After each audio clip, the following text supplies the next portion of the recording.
used it on some separate data, and they've analyzed quite a few asteroids. So it was a lot of work taking Canadian data and mapping it into this algorithm and getting a fully functional output. And then sometimes the results are great, and sometimes you just get no result. But in the end, using the Canadian data to get results was pretty cool. That's cool. Do we have recon? No recon? All right, next up then, Team Raw. Team Raw is up next. And following Team Raw on deck would be Space Mines 2018.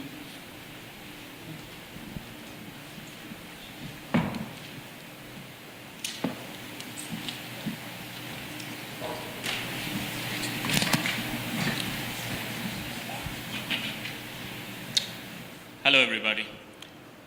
We are Team Raw, so we are here to encourage open initiatives for companies, startups to build them and send objects to the space.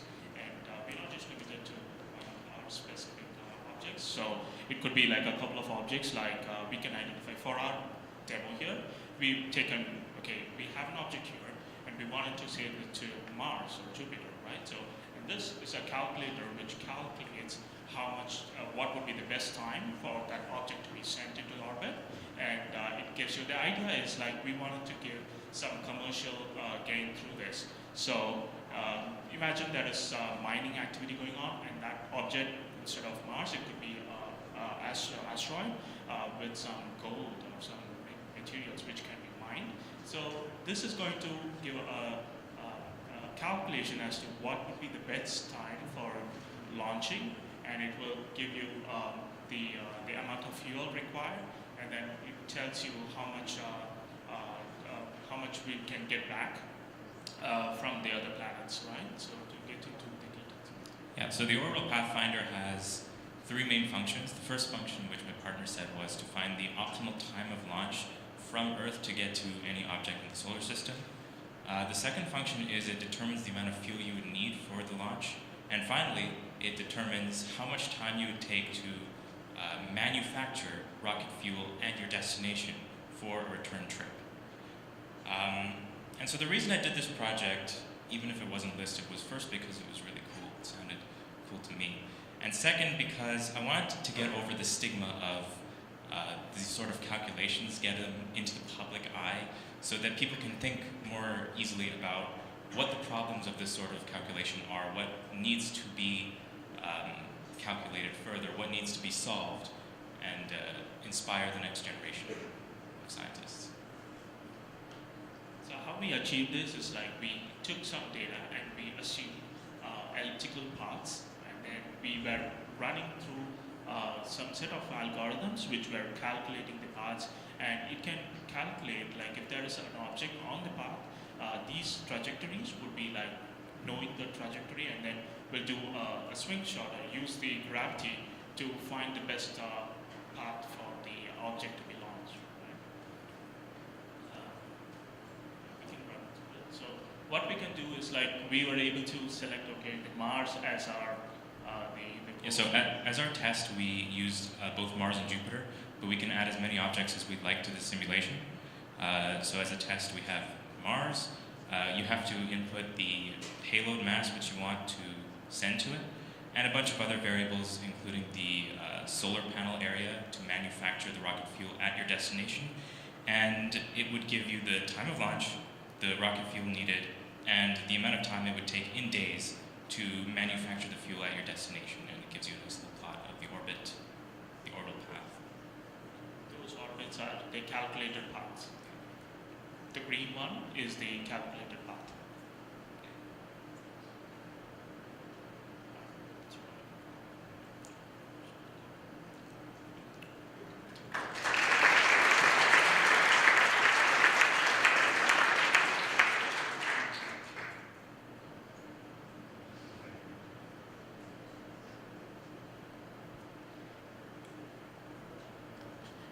So how is this problem being solved for right now?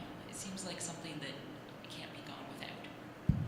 this is actually accessible. Like if we were to give this to all the startups, like we think like the startups going to be needing all these calculations on a day-to-day basis just to see if that is feasible or not, right? And this would be available in a click of a button to say, okay, this is possible, and this would be the best time for this launch to happen, right? And how much would be the fuel, so they can estimate how much would be cost to send, like as a startup, I want to send some payload to Jupiter, and this would be a quick check, okay, if it's possible, that this would be the best time to launch, and this would be the amount I would be needing, right? So, My original idea was for the mining of asteroids. So the privatization of space exploration would need there to be calculations to reach other planets or other objects in the solar system for the purpose of mining. Just following on from the question, there are tools out there to do orbit optimization. Am I right in thinking that one of the new aspects that you added was the ratio of hydrogen to oxygen that you wanted, so folding in the ISRU or space resources into this optimization? Usually in rocket fuel, for different makes and models of rockets, you'd need different ratios of hydrogen to oxygen, so that I added that as an input, so you could possibly change that. And last question, if you were going to go a next step, what would you want to do next? Add more bodies to it, because this simulation does assume circular orbits, so include just more variables to the system, more accuracy. As of right now, it stands pretty simple. Thank you very much. Okay, up now we have Space Mines 2018, and that's going to be followed by AstroCats on deck.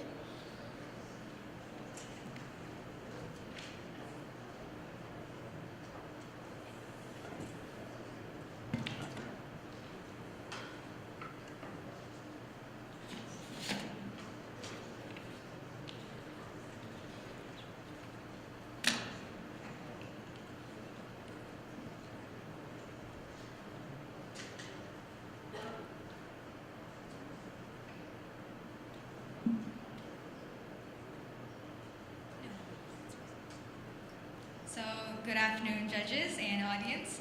Our challenge was the BioSpy Challenge, and our team is called Space Mines 2018.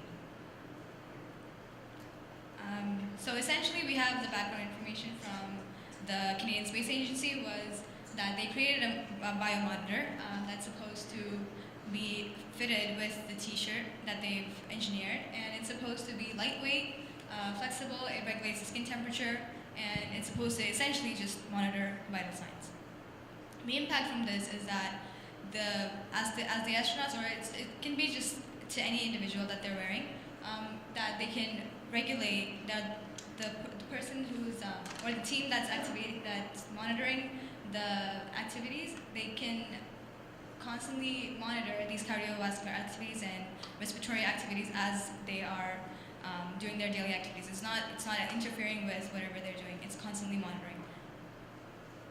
So the data, what we generated was a code that was programmed using RStudio, and it was it's open source, and it's generating a visualization of the data that we received from Canadian Space Agency.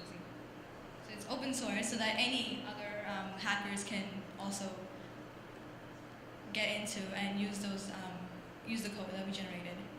It's also converted into interactive graphs, which is located right here. So here we just used the code to generate these graphs, and it shows heart rate of subjects A, B, and C, and for their first day that they've been on space. So here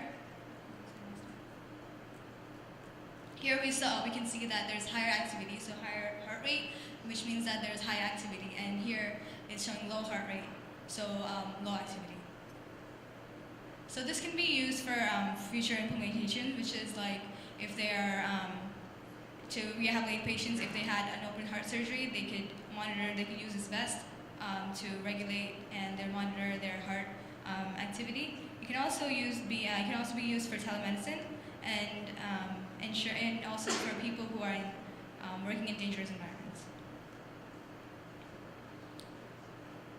With the data, it can be used for other developers to create new inventions that could possibly create a better, let's say like a teacher or better invention that could also use our same code, which it doesn't have to be like direct. It could be remote as well. So let's say if we're using for astronauts, they could they're in the space station, so we don't have to. There's no direct help for. There's no direct help in physicians or any other extra medical help, so they can, while we're constantly monitoring it, we can help them if they're having a normal activity or anything like that. So just to wrap it up in conclusion, just took a quote. Our role is to develop techniques that allow us to provide emergency life-saving procedures to injured patients in an extreme remote environment without the presence of a physician. So this code is to help out people who are not close by.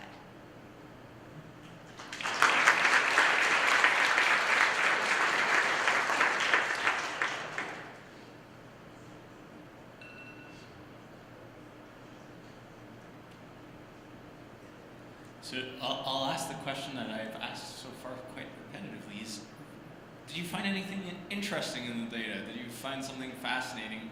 And what's surprised you while you were going through all of these data sets? In our data set, we specifically just used heart rate, systolic pressure, and breathing rate. So heart rate was just one of the examples that we used. There's a lot of data that was given by Canadian Space Agency, and we just specifically used that's relating to heart. And it's really fascinating to see that much of data generated by CSA. And it's so with our code, I feel like it can be used with any other parameters, not just limiting to heart rate like we used it as. Another thing that surprised us is the effectiveness of the biomonitor at evaluating different vital signs such as heart rate and breathing rate, and we found that was pretty consistent except for a few times. But overall, with the abundance of data, there are many points of innovation that companies can use to create new inventions to help astronauts. Great, give it up. All right, thank you, Space Minds. Up next is AstroCats in the building. AstroCats, no cats on deck.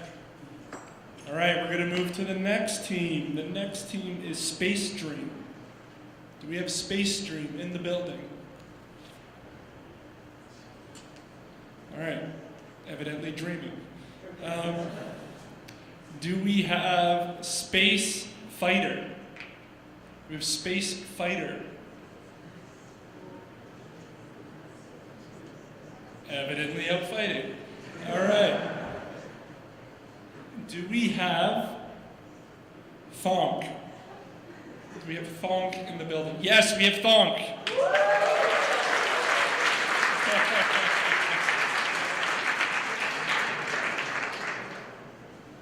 If you were Space Dream, Space Fighter, or AstroCats, and you just missed your turn, come talk to me. Thank you. All right, let's give it up. Thonk.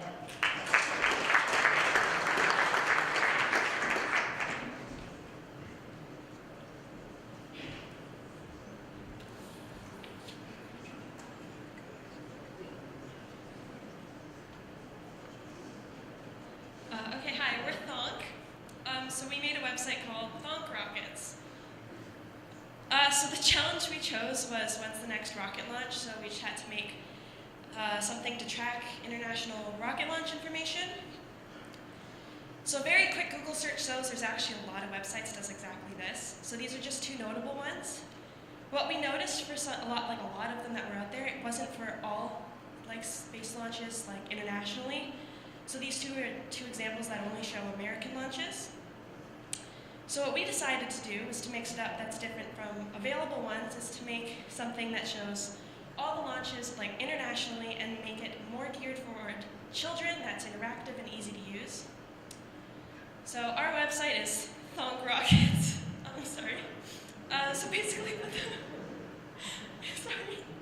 Basically what it does is it shows upcoming rocket launches internationally and includes a countdown to the next one, like soonest. It also includes a link to Google Maps so you can see where these launches are in like relation to where you are.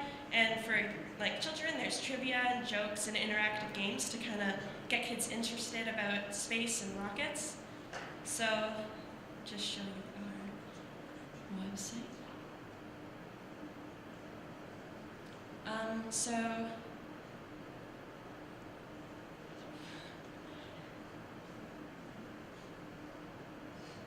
I guess we can't show you the website. Okay.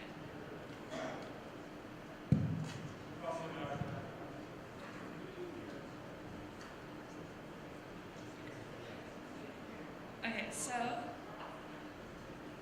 yeah, and then it links you to the countdown. So we wrote some JavaScript that just scrapes the websites that we have found, and it just shows you the soonest launch.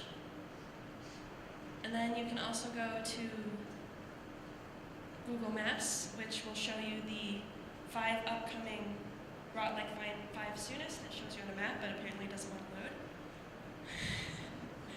And we also have some stuff for like the kids, and we have like fun facts and jokes and stuff, and then some games, so you can play a trivia game and ask you some trivia questions. It'll give you the answers. So that's Thunk Rockets.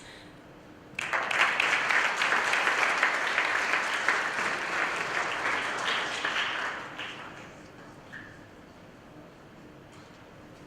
questions?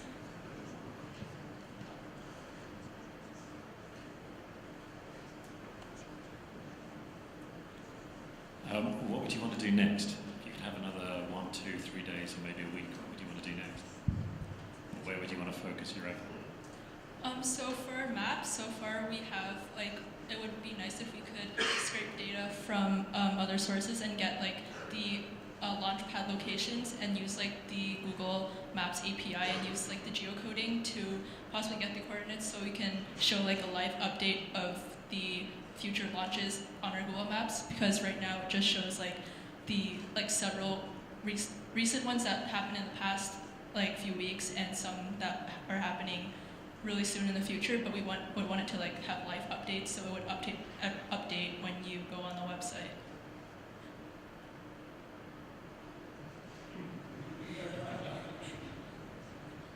Okay, give it up. Congratulations. Okay, thank you, Phone. Next up, we have Null Orbital.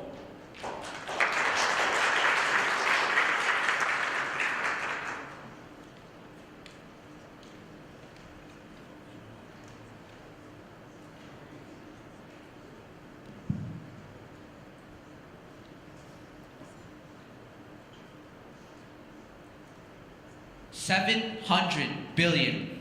$700 billion is an immense amount of money. In fact, this amount of money equates to the value of all the infrastructure currently orbiting the Earth. However, this investment is at risk by over 170 million pieces of space debris. In fact, NASA recorded 308,984 close call collisions with space debris in 2017 alone. That's almost 821 per day. So from what we can see from previous years, it's clear that there's definitely a huge issue regarding space debris, and it'll only continue to increase as time goes. It is for this reason that right now I'd like to take the time to sort of imagine the breadth of this issue and how it's going to progress in the future. If everyone can close their eyes right now and just imagine, the year is 2121. The scenario, there's an asteroid coming straight towards Earth, and there's no way to avoid it. We have every single tool necessary to actually leave Earth, but there's one huge problem. And that problem is that there's a thick coat of space debris surrounding our planet and enveloping us, not allowing any spacecraft to leave the atmosphere. Ladies and gentlemen, my name is Safwan, this is my partner Karthik, and we are proud to be here on behalf of our team, Null Debris. So today, we're here to present you a solution that will not only identify damages in spacecraft, but will actually be able to prevent the damages from happening in the first place. So, meet DIRSAT, which stands for Debris Ionizing and Repelling Satellite. Here's a quick diagram on how it'll work. So basically, at the bottom of the satellite, we have trapdoors above which the plutonium-238 will be there. So as you guys probably know, plutonium-238 constantly emits out alpha particles, which have an ionization tendency. By using our computers and sensors, we can target space debris using this satellite and ionize them. Thus, they'll be positively charged. After which, we'll use our electromagnets at the bottom of the satellite, which are also positively charged, to repel the space debris into the atmosphere where it will burn up and be no more. We've also added our batteries and our solar panels in our 3D model if you want to take a look at that. Alright, so this is probably a concept that's very difficult to visualize because it isn't something that's been done before and it's very ambitious. So this is just something that we made in Unity 3D in order to model how it'll work. So as you can see, a satellite is coming in and there's a piece of space debris. And what happens is that the satellite pushes away this piece of space debris and then pushes it towards the atmosphere where it can be pulled down and burns up in the atmosphere. So obviously our idea is pretty ambitious and it includes a lot of specifications. So we'll just put up some quick calculations on the screen. So we figured out that alpha particles in low Earth orbit will travel approximately 392 kilometers, which is more than enough range that we need. We'll also use advanced AI and data from NASA and CSA to make sure we don't attack friendly satellites.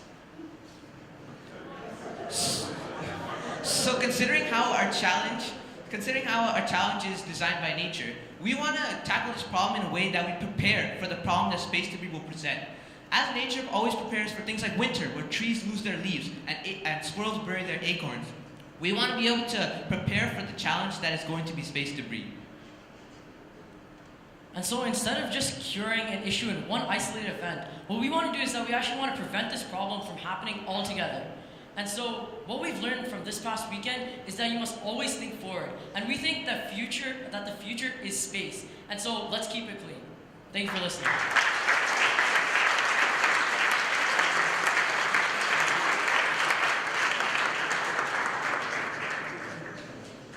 I'd like to know how you came up with the idea of shooting stuff into the atmosphere to make it burn up.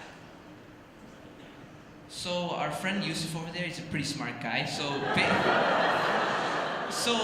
Yeah, on the way here, we were just discussing all the categories, and we found that we actually already did a little bit of research on space debris, and we wanted to do something about it. So we took the first challenge and thought, oh, maybe we can change it so that we don't inspect for damage, but we actually try to prevent it. And we were just talking about something about magnets, and this guy just came up with the idea to do plutonium and all that.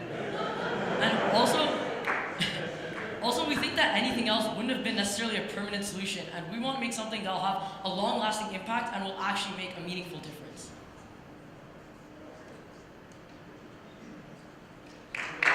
Thank you. Thank you.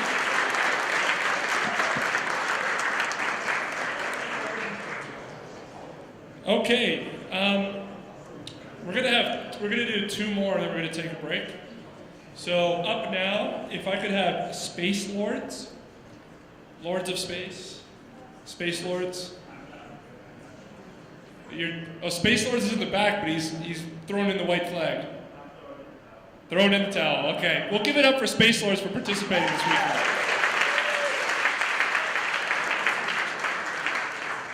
Okay, up next, the fresh guys.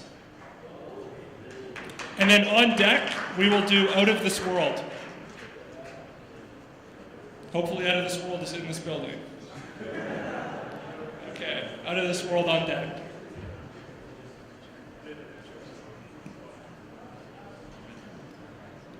Those last guys were great, weren't they? That was an awesome project. Shout out to those guys.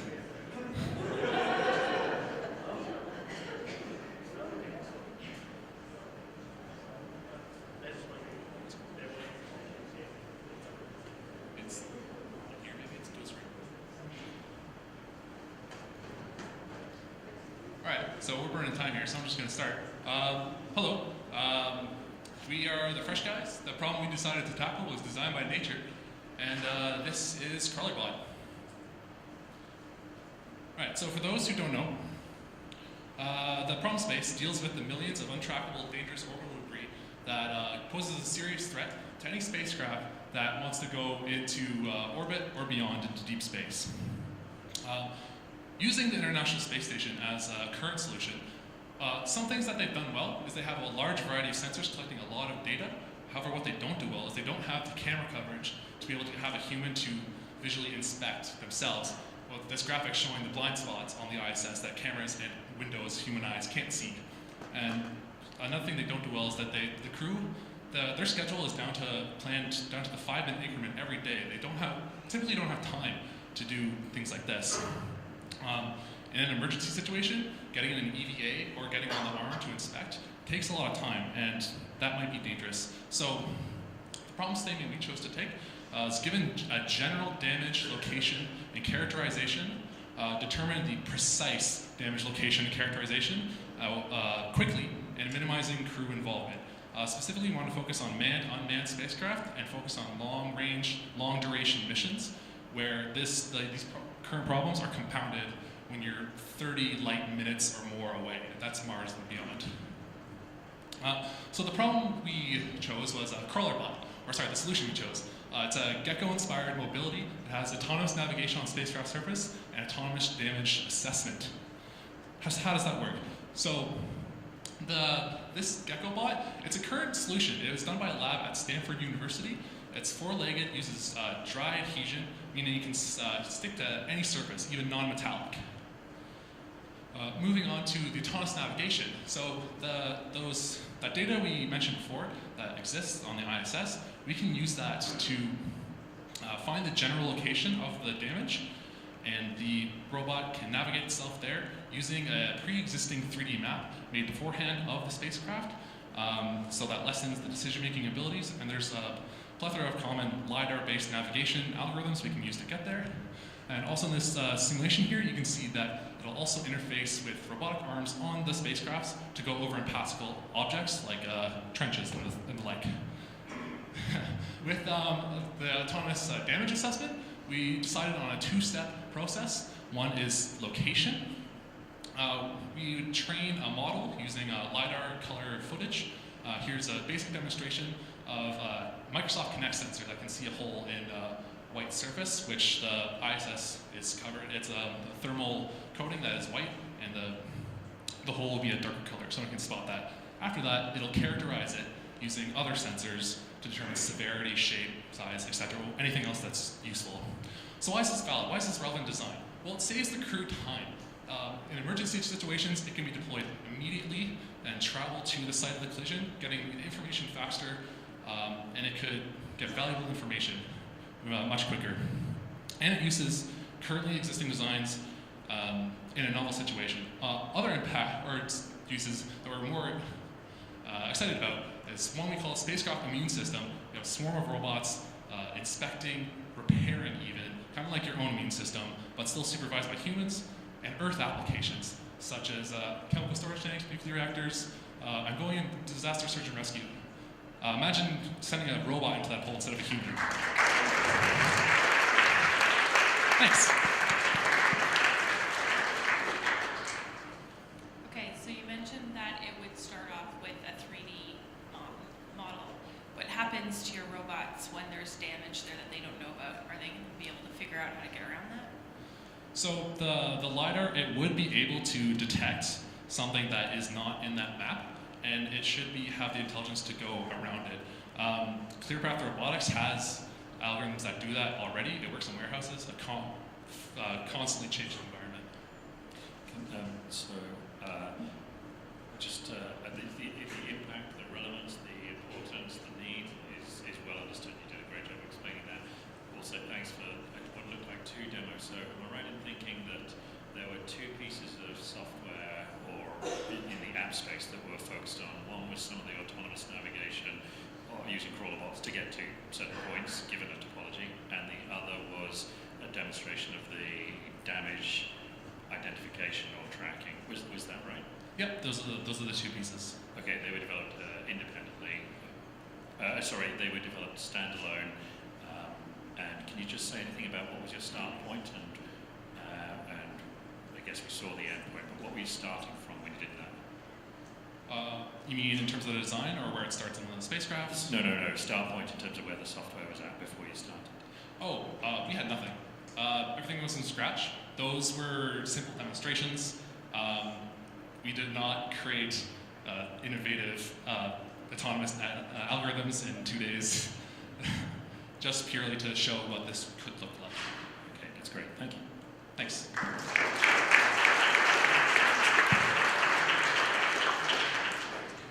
All right, out of this world. And you know what, I think we're going to do maybe one more, because then we can split this in half. Is Closer Than Mars available to be on deck? Closer Than Mars. Closer Than Mars, you are going to be close to me soon, on deck. Thank you. Okay, yeah, we're out of this world, and the challenge we chose was the BioSpy challenge from CSA. So I'm just going to start off our presentation with a quick story. In 1997, a Russian astronaut was tasked to guide a cargo ship to dock with the Mir space station. Unfortunately, at the same time, he was part of a sleep study that forced him to stay awake for several days, and due to that, he was extremely fatigued. As a result, an accident occurred where the ship crashed into the station, wiping out half of the station's power. A NASA scientist is quoted to have said that it was a total disaster and everyone could have died. Based off this incident and other reports that astronauts have about sleep deprivation in space, we decided to make our problem statement: how might we support astronauts' mental and physical well-being by tracking the quality of their sleep? And our solution was to identify sleep patterns and cycles to inform astronauts and researchers about their sleep hygiene, based off of the data from the biosuit, specifically the heart rate variability rate and the breathing rate, to classify their sleep into 3 different stages: light sleep, deep sleep, and REM. Yeah. So our team created a web-based app. This is for researchers to view the sleep data that is collected by the biosuit that the astronauts are wearing in space during their mission. So what it collects is the different sleep stages and also the duration of the sleep stages.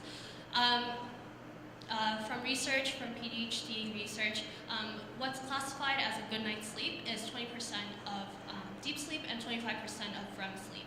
So we use these percentages, we put them into the web-based app, and we put a threshold on it. This way we can monitor the astronauts' threshold capability, the quality of sleep, and if it goes below the threshold, then the total time asleep is highlighted in red. It will alert the researchers from CSA that they need to create recommendations for the astronaut. Certain tasks on the mission might be too extraneous for them due to lack of sleep. The second part is the mobile app for the astronauts. So this app shows a high-level information about if they had sufficient sleep or not. Also, it will alert them in terms of if there's any time schedule changes during their mission. And it also prompts the fatigued astronauts who didn't reach the threshold to take a fatigue test. So this is the psychomotive test, the fatigue test, and this will be sent to the CSA agency to further. Making sense of the data. We got data from the CSA dataset of an astronaut's activity log. And with that, we can see that the dataset began from the heart rate of the dataset was above 120 BPM. Basically, that's a high activity rate, meaning that the person was actually working out.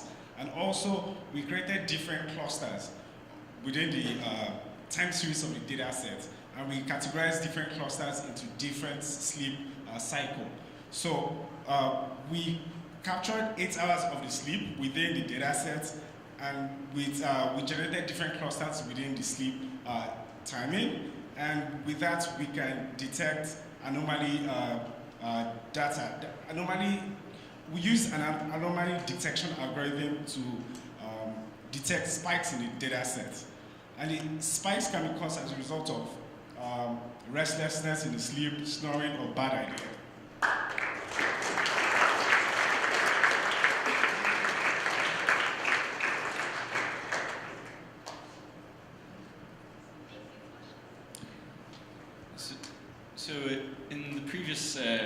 presentations on BioM, one of the questions was asked is, how is this better than something like the wristwatches in terms of monitoring sleep? And did you find anything in terms of the data that was being produced that would not be available through regular smartwatches? Yeah, we saw a lot of supporting research that Fitbit uses our interval rate data from the wristwatch to detect certain phases of sleep. But there are certain things like they can't detect breathing quality rate while they're sleeping, which the biosuit has. But there are things that the biosuit doesn't have, like it can't track brain waves. But at the same time, this is a lot more comfortable way to track how they're sleeping. It's like a nice medium between the Fitbit and being in a sleep lab with all those. And also, astronauts need they need their hands to work, so it's going to be very hard for them to wear a wristwatch that can track every data from them. So it's easier to wear the suits. So the suits can track their heart rates, their breathing rates, and other data sets from their activities.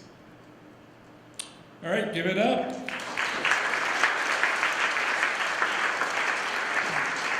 All right, from out of this world, we're going to closer than Mars, and then we are closer to a break. So we'll have a break after closer than Mars. Give it up.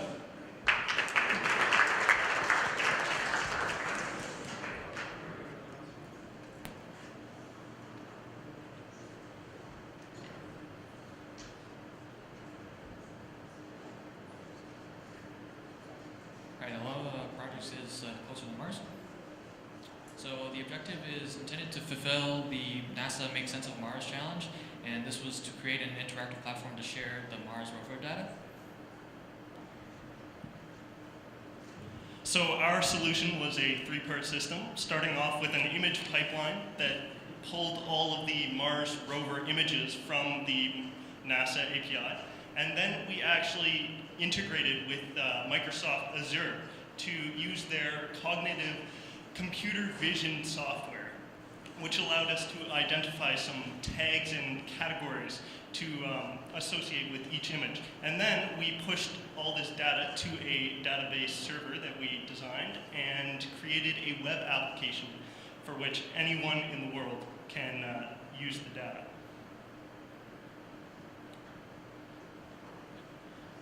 So looking at this, this is the Microsoft software, and so it gives you a list of tags of what it thinks is in the image.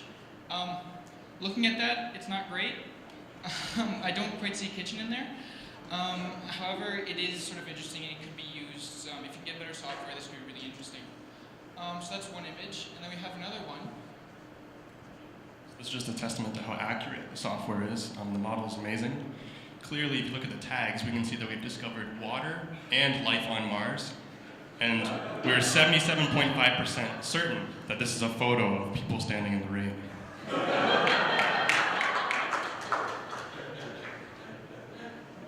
So before we do a quick demo, I'm just going to conclude what the objective of this was. So we're using computer vision to append tags and identifiers to the image to group and display it on the web application, which we will show you. And as more forms of data and more sensors and rovers are placed onto Mars, you can integrate this and congregate all the data together. And also, as computer vision improves, you can use these sensors to be able to map out Mars more effectively, or just have images associated with temperature tags so that you could figure out the condition on many parts of Mars. Okay, so now we're going to go through a demo of the web app. So you're taken to this page. We can search by any number of tags. So we search by rock. We can see that we're 74% confident that this is a mountain, very accurate. And we can search through, it creates like a little slideshow, and you can see all the different images. And then at the bottom it lists all the tags that could be inside of this photo. As you can see, there's chocolate and a man standing, and he's holding a plate. And then you can see like rock and mountain. I don't know, just by mountain, I'm sorry. Bird, maybe there's birds on Mars. Yes, there's probably a bird in this photo somewhere. But we are 50% confident that this is a close-up of a black background. That's it.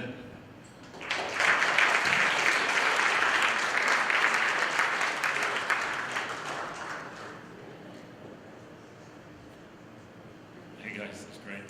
And if you found suddenly that you had an extra week to work on this, what would you hope to try and achieve? Where would you go with this next? So I think that we want to make this into more of an open data platform. I'm seeing a move in software companies to use models to auto classify images, so you don't have to do them manually. So eventually, probably the end goal will just to be an endpoint, so all images taken from tools out in outer space could be sent and automatically classified, assuming this gets more accurate. So you already have indexed images all automatically in real time. Yeah, I was just going to say we could even look more into increasing the accuracy of Microsoft Azure's photo recognition, just so that it's more accurate to seeing what is actually in the picture rather than what it thinks. You could also add like more tags so that you like actually access any image based off like the soul on Mars that it was taken from, while at the same time using like the machine learning, like the AI algorithms to also add to that, to have like indexing with way more parameters. It gives you like a higher classification of what you're actually looking for. All right, give it up for everybody.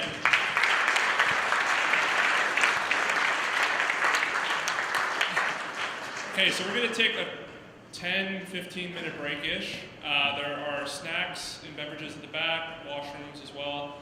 And then on deck, when we get back, well, not on deck, up on stage, Disasterminators up on stage when we get back. So see you in 10 minutes.